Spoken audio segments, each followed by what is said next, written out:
सारे चोर ऊपर आकर बैठ गए हैं। पाकिस्तान में कानून नहीं, ताकत की हुक्मरानी है। कोई मुकद्दस नहीं, सबको कानून के ताबे होना चाहिए। चेयरमैन पीटीआई इमरान खान ने पीडीएम हुकूमत के 8 माह के अरसे को कानून की बालादस्ती के लिए खौफनाक करार दे दिया। लाहौर में वीडियो लिंक पर वकला से खिताब करते हुए इमरान खान ने कहा कि जब तक मुल्क में इंसाफ और कानून की बालादस्ती नहीं होगी, उस वक्त तक मुल्क खुशहाल नहीं हो सकता। पिछले 8 माह में कानून की बालादस्ती की धज्जियां उड़ाई गईं, जो माजी में कभी नहीं हुआ। लोगों को गलत फहमी है कि आप माशी तौर पर टाइगर बन जाएंगे।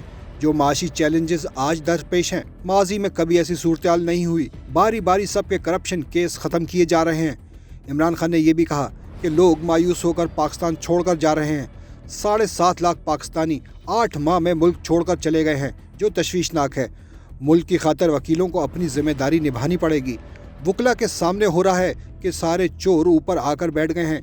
26 साल से कह रहे हैं कि मुल्क में कानून की हुक्मरानी होनी चाहिए। कानून की हुक्मरानी कायम करने के लिए वो अपनी हुकूमत में भी जिद्दोजहद करते रहे। पाकिस्तान में कानून नहीं, ताकत की हुक्मरानी है।